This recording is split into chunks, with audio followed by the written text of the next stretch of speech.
बक्सर को ही क्यों चुने चुनाव लड़ने के लिए? क्योंकि मैं देखिए मेरा बक्सर से चुनने का 2-3 कारण है। सबसे पहला कारण है कि हम जैसे हमारा बॉर्डर ही पड़ता है यहीं पे शाहपुर के प्रखंड में, यहाँ से अभी हम बक्सर में खड़े हैं, यहाँ से आप 500 मीटर जाएँगे मेरा गाँव है। मतलब आप रास्ता पार करिए और आप हमारे क्षेत्र में पहुँच जाएँगे। तो क्योंकि मैं इस क्षेत्र से और हमारे मैक्सिमम रिलेटिव्स जो हैं वो सब प्रसार करेंगे? नहीं, मेरी देखिए ऐसी किसी से कोई बात नहीं हुई है। मेरी बात हुई है बहुत ही खास कुछ लोगों से जिसके बारे में आप जान के आपको खुशी होगी, वो है बक्सर की जनता से। इससे पावरफुल अगर कोई है तो आके हिला के दिखाए। जो गाड़ियाँ बाहर से आती हैं, जो लोग बाहर से अगर आते हैं, तो उनका इरादा भी देखिए, उनकी इच्छा तो हमेशा अपनी तरफ खींचे, हँसुआ भी अपनी तरफ खींचता है। तो थोड़ा तो नेचुरल है कि वो देखिए प्रेम जो है, उस बात का स्वागत करूँगा अगर आप में क्वालिटी है, मेरिट है, काबिलियत है कि आप हर उस अंदर के बच्चे से बेहतर है। अगर हमारे यहाँ पे कोई काबिल आदमी नहीं है, अगर ये प्रूफ करने के लिए आप आ रहे हैं, तो हमको प्रूफ करिए हम सारे बकलोल हैं, हमसे कुछ नहीं होने वाला है, हम सब बेवकूफ है। हीन भावना का शिकार बना दीजिए हम लोगों को। क्या तय कर चुके हैं कि चुनाव लड़ना है? जी बिल्कुल, बिल्कुल तय कर चुका हूँ क्योंकि ये एक ऐसा वक्त है जहाँ पे आपके अपने परिचय, अपनी आइडेंटिटी, अपनी साख, अपनी एमपी बनना एक सपना नहीं है, एक माध्यम है, बस माध्यम। सपना तो है क्षेत्र का विकास करना सपना है। एमपी पॉलिटिक्स ये सब एक माध्यम मात्र है, ये कभी भी हमारा एंड नहीं है, सपना नहीं है। हाँ, आईपीएस जरूर एक सपना था और उसके बाद वो जो वर्दी होते हैं, सितारे चमकते हैं, है ना, वो सब कुछ था, उसको मैं मानता हूँ। लेकिन यहाँ पे ये सिर्फ एक मात्र, वैसे आईपीएस भी ये एक बहुत बड़ा लेड आउट विजन प्लान है जिसका तहत मैं आपको टाइम आने पे अपना विजन डॉक्यूमेंट डिस्कस करूंगा, शेयर भी करूंगा सबके साथ कि क्या चीज कैसा करना चाहता हूँ, किस तरह से सिर्फ मैं हेल्थ केयर एक एम्प्लॉयमेंट सरप्लस स्टेट देखना चाहता हूं, जहां पे हमारे बच्चे नौकरी करके थक जाए कि नौकरी नहीं है, बाहर के लोगों को हमको बुलाना पड़े बिहार में नौकरी करने के लिए। और ये आगाज हो सकता है बक्सर से। न किसी पार्टी से हैं, न कोई बड़ा नाम, बस एक ही चीज की नौकरी छोड़कर आए हैं। आप देखते होंगे कि किस तरह से लोग नौकरी के लिए मेहनत करते हैं, कई साल के बाद नौकरी लगती है और 60 साल नौकरी करते हैं, उसके बाद जो करना होता है करते हैं। ये मात्र 12 साल नौकरी किए हैं, उसके बाद रिजाइन दे दी हैं और बक्सर की सेवा करने के लिए ये पहुंचे हुए हैं। और देख लीजिए, हुजूम देखिए, भीड़ देखिए। मैं आपको दिखाऊंगा, कवरेज किया हूं किस तरह से इनके आगे युवा चल रहे थे, बाइक पे चल रहे थे और पूरे बक्सर जिले में घूम रहे हैं, पूरे बक्सर लोकसभा में इनके लिए घूम रहे हैं और कह रहे हैं कि आप खड़े होइए। चलिए, मैं इनसे जानने का प्रयास करूंगा कि क्या आप तय कर चुके हैं कि चुनाव लड़िएगा, क्या तय कर चुके हैं कि चुनाव लड़ना है? जी बिल्कुल, बिल्कुल तय कर चुका हूँ क्योंकि ये एक ऐसा वक्त है जहाँ पे आपके अपने परिचय, अपनी आइडेंटिटी, अपनी साख, अपनी इज्जत का सवाल है, सिर्फ मेरा पर्सनली नहीं, इस क्षेत्र का भी। तो इसके लिए और इतने लोग जिनके साथ मैं काफी दिनों से जुड़ा हुआ हूँ और काम कर रहा हूँ, तो इतनी उम्मीदें जो इन्होंने मुझसे गढ़ी है, जो रखी है अपने मन में, उसको मैं कैसे छोड़ दूं, कैसे इनको आधे रास्ते पे छोड़ दूं। तो इसीलिए इनके साथ खड़े होने के लिए मुझे चुनाव लड़ना पड़ेगा। नहीं, लोग कह रहे थे कि टिकट नहीं मिलेगा तो फिर वापस चले जाएंगे, नौकरी पे चले जाएंगे। इसीलिए पब्लिक भी जानना चाह रही थी, क्या वापस फिर नौकरी पे या फिर चुनाव लड़िएगा? देखिए, जो मैं कहता हूं, अगर चरित्र का कमजोर आदमी है, जिसके में खुद में कोई स्ट्रेंथ नहीं है और वापस चला जाना चाहता है, तो फिर उसको चले ही जाने देना चाहिए। लेकिन ये आपका भाई ऐसा कभी नहीं करेगा। मैं यहाँ पे छोड़ के आया हूँ जो बहुत बड़ा सैक्रिफाइस है ब्रदर जीवन में। मैं बताता हूँ, मेरे जीवन का सपना था आईपीएस ऑफिसर बनना, है ना। जब आईपीएस ऑफिसर बना तो जो जीवन का सबसे बेहतरीन, उससे बड़ा मेरे जीवन में कुछ नहीं, उस चीज को अगर वो कोई छोड़ सकता है, तो आप उसकी शिद्दत, उसके पैशन को आप मतलब कोई आप आंकलन नहीं कर सकते वो किस लेवल पे डेडिकेटेड है काम करने के लिए। मैं बिल्कुल यहीं पे हूं और कहीं नहीं छोड़ के जा रहा। आप कह रहे हैं कि मेरा सपना था वो तो हासिल कर लिए। ये सपना, जो सांसद बनने का सपना, एमपी बनने का सपना, सुन लीजिए, एमपी बनने का सपना खुद का है या फिर जब आप क्षेत्र में भ्रमण किए, यहाँ की स्थिति देखे कि स्थिति बदतर है बक्सर लोकसभा की, तब ये तय किए लोगों से बात करके, या फिर सपना? एमपी बनना एक सपना नहीं है, एक माध्यम है, बस माध्यम। सपना तो है क्षेत्र का विकास करना सपना है। एमपी पॉलिटिक्स ये सब एक माध्यम मात्र है, ये कभी भी हमारा एंड नहीं है, सपना नहीं है। हाँ, आईपीएस जरूर एक सपना था और उसके बाद वो जो वर्दी होते हैं, सितारे चमकते हैं, है ना, वो सब कुछ था, उसको मैं मानता हूँ। लेकिन यहाँ पे ये सिर्फ एक मात्र, वैसे आईपीएस भी एक सच पूछे तो एक माध्यम ही होता है काम करने का। लेकिन फिर भी मैं लास्ट दिन तक अपनी वर्दी को निहारता रहा। वो एक अलग तरह का प्रेम उसके लिए था, वो दूसरी बात है। उसको छोड़ के जब मैं जिस फील्ड में आया हूँ, बहुत लोगों को लगता है पता है मिशियस हैं, इनको अब ये भी चाहिए, वो भी चाहिए। मुझे चाहिए इस क्षेत्र का विकास, मुझे चाहिए अपने सारे इतने सारे मेरे यहाँ पे जो भाई बहन है, जितने भी हैं, उनको कितना अवसर मिलता है जीवन में, जो अवसर हम लोगों के पास नहीं रहा हमेशा से, तो उनको हम कितना अवसर क्रिएट कर सकते हैं, जिस जिंदगी से जिससे हम पल के बड़े हुए हैं, कम से कम हमारे आने वाले जनरेशन को भी उसी से ना गुजरना पड़े। इसलिए मुझे, मेरे लिए एमपी होना, पॉलिटिक्स एकमात्र माध्यम है, ये कोई सपना नहीं है। लोग कहते हैं कि अगर जाइएगा, सतयुग में जाइएगा तो भंवर राम यहीं पर आकर शिक्षा लिए थे और यहाँ के लोग शिक्षा लेने के लिए कहीं बाहर जाते हैं। ये पूरा बात कर रहे थे कि बहुत सारे ऐसे लोग हैं कि अगर इलाज कराना हो तो कहीं पटना जाना पड़ता है, वहीं पर आखिरी सांस ले लेते हैं। ये सब है कि बक्सर में जब हम जहाँ पैदा हुए हैं वहीं पर हम रहें, वहीं पर हम अंतिम सांस ले, वहीं पर हम पढ़ लिख करके कहीं बाहर जाएं। ये चीजें कैसे पूरा करिएगा, ये जनता जानना चाहती है। देखिए, ये एक बहुत बड़ा लेड आउट विजन प्लान है, जिसका तहत मैं आपको टाइम आने पे अपना विजन डॉक्यूमेंट डिस्कस करूंगा, शेयर भी करूंगा सबके साथ कि क्या चीज कैसा करना चाहता हूँ, किस तरह से। सिर्फ मैं हेल्थ केयर नहीं, वेल बीइंग की बात कर रहा हूँ, जिसमें हेल्थ के एक स्टेप ऊपर की बात कर रहा हूँ, हेल्थ उसमें इन्वॉल्व है। तो उस पे मैं किस तरह से, मैं पूरे के पूरे हमारे गवर्नमेंट के स्कीम्स में मैं आपको एग्जांपल बताता हूँ कैसे करना। छोटा स्कीम है, बताता हूँ। हमारे गवर्नमेंट में ही इतने फैसिलिटीज है, प्रोग्राम्स है, हमारे इतने सारे प्रोजेक्ट्स चल रहे हैं, सरकारी प्रोजेक्ट्स चल रहे हैं, जिसको अगर ठीक से किया जाए तो इंसान का 60% टू 70% नॉर्मल प्रॉब्लम्स कंप्लीट हो जाएगा।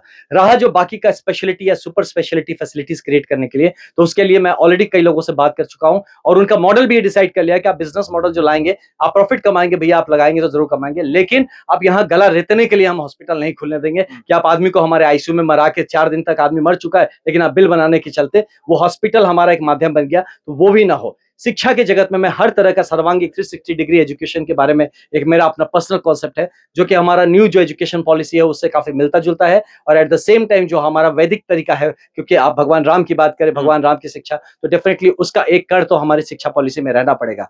इसके अलावा हम काफी एंटरप्रेन्योरशिप को इंकरेज करना चाहते हैं, लोकल एंटरप्रेन्योरशिप। हम नहीं चाहते हैं कि भैया आप बाहर से, दुनिया भर से आइए, यहाँ के बिजनेस खोलिए चलाइए। हमारे लोकल लड़के बिजनेस क्यों नहीं कर सकते?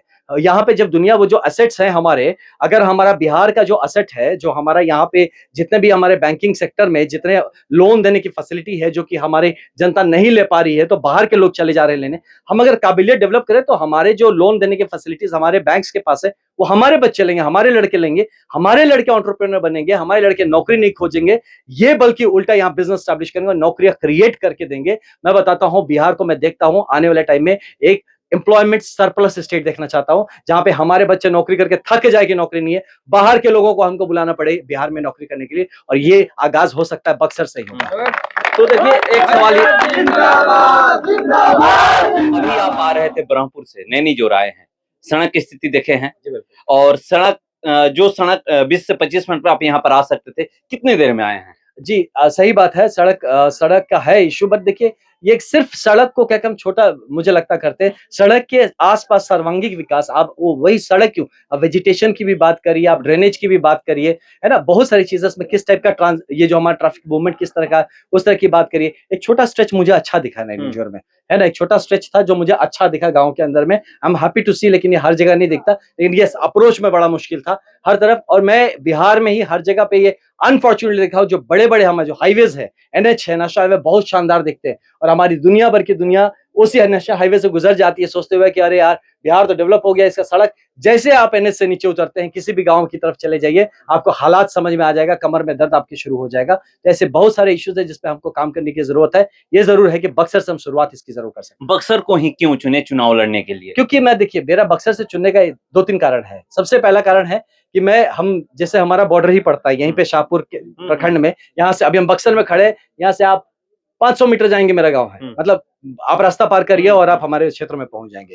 तो क्योंकि मैं इस क्षेत्र से, और हमारे मैक्सिमम रिलेटिव्स जो हैं वो सारा का सारा हमारी रिश्तेदारी इस तरफ ही बसा हुआ, हम भी खुद मुसाफिरगंज बक्सर में ही रह रहे हैं, और मेरा खुद का सब कुछ सारा जितना भी आना जाना जो भी होता है बक्सर केंद्रित रहा हुआ है। और उसके अलावा बक्सर में हमारे एक मित्र समूह इस तरह से फैला हुआ है, जब हम डिस्कशन करना शुरू किए तो हमने प्लानिंग में पहले बक्सर से शुरू किया, कि बक्सर जैसे गेटवे टू बिहार है, बक्सर का एक स्पिरिचुअल बेसिस है, बक्सर का एक आध्यात्मिक, सिर्फ जो मैंने बात बोला उसका ही नहीं, हिस्टोरिकल एक बैकग्राउंड है, कि बक्सर से अगर हम डेवलप करते हैं तो कहीं ना कहीं इतिहास का एक छोर, इतिहास ही नहीं, हम माइथोलॉजी का एक छोर पकड़ के डेवलप करते हैं, जो हमारे बिहार के जो कैरेक्टर्स हैं उसमें कहीं खिल के आएंगे। तो ये सब कारण है मैं मोस्टली कि बक्सर से मैंने किस लिए सोचा। क्या किसी से बात हुई है? जैसे प्रशांत किशोर अभी पद यात्रा पर निकले हुए हैं और वो निर्दलीय जो भी उम्मीदवार चुनावी मैदान में उतर रहे हैं, उनको सपोर्ट भी कर रहे हैं। क्या उनसे बात हुई है कि आकर के आपके लिए प्रचार-प्रसार करेंगे? नहीं, मेरी देखिए ऐसे किसी से कोई बात नहीं हुई है। मेरी बात हुई है बहुत ही खास कुछ लोगों से जिसके बारे में आप जान के आपको खुशी होगी, वो है बक्सर की जनता से। इससे पावरफुल अगर कोई है तो आके हिला के दिखाए।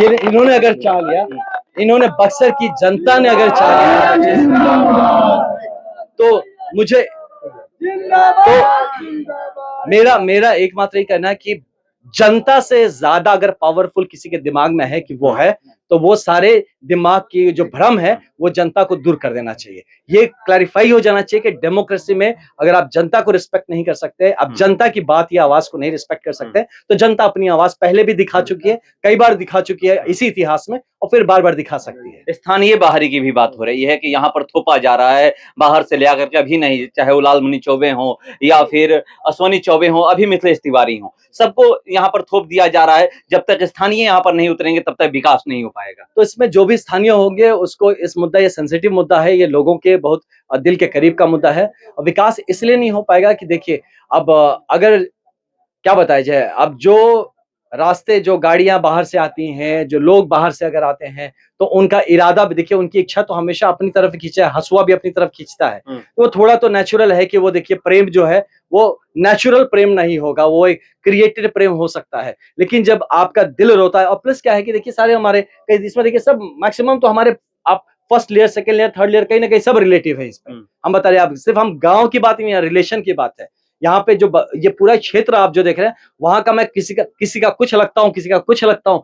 तो ये जब अपनत्व में भाव जब आप आते हैं, तो वो आप दूसरे लेवल काम करते हैं। इनको भरोसे वाली भी बात होती है ना, आप घर के बेटे पे ज्यादा भरोसा करते हैं। कहीं से भी आपको घर में कुछ प्रॉब्लम है, घर के बेटे को भरोसा करेंगे, या बेटा सब्जी खरीद के ले आओ, या पड़ोसी को बुलाते हैं क्या मेरा सब्जी खरीद के ले आओ या मेरा घर चलाओ। तो एक नेचुरल प्रेम है जो अंदर मतलब भीतरी लोगों के लिए रहेगा, और इसी में कहीं ना कहीं जो भी भीतर के लोग हैं उनके साथ जनता की संवेदनाएं हमेशा बनी रहेगी। अगर आप बाहर से भी आते हैं, आप कोई भी हो सके, कुछ भी हो सके, मैं तो तहे दिल से उस बात का स्वागत करूंगा अगर आप में क्वालिटी है, मेरिट है, काबिलियत है कि आप हर उस अंदर के बच्चे से बेहतर है। अगर हमारे यहाँ पे कोई काबिल आदमी नहीं है, अगर ये प्रूफ करने के लिए आप आ रहे हैं, तो हमको प्रूफ करिए हम सारे बकलोल हैं, हमसे कुछ नहीं होने वाला है, हम सब बेवकूफ है। हीन भावना का शिकार बना दीजिए हम लोगों को कि हमारे से एक नेतृत्व का कोई नहीं निकल सकता है। तो वो दूसरी बात है। अंग्रेज भी यही करते थे। अंग्रेज क्या करते थे पता ना आपको? वो सबसे पहले आपका मनोबल तोड़ते थे, आपको हीन भावना का शिकार बनाते थे कि आप हीनता के शिकार बन जाइए, ताकि आपके ऊपर आके बैठ के हम राज कर सके। तो कहीं ना कहीं अगर बक्सर को इस हिसाब से देखा जा रहा है, तो यहाँ का बेटा होने के नाते, और मैं मानता हूं कि एक काबिल आदमी होने के नाते, जिसने कहीं पढ़ाई लिखाई करी है ना, एक जगह अपने को स्थापित किया है, एक जीवन में एक जो सक्सेस होने का, जो प्रोफेशनली सक्सेसफुल होने का जो क्राइटेरिया है, उसको पूरा किया है। और एक कहते हैं ना उसको कि सेंसिटिव आदमी है, जो अपने क्षेत्र को समझता है। इसलिए मैं मानता हूं कि मेरी दावेदारी स्ट्रांग है इस मामले में। और फिर भी मेरे जैसे और भी लोग होंगे यहाँ पे जरूर, जिसको मैं रिक्वेस्ट करूंगा आप भी आइए, मुझसे बेहतर आदमी ला के दीजिए, मैं उसके साथ खड़ा होकर उसके लिए काम करूंगा। एक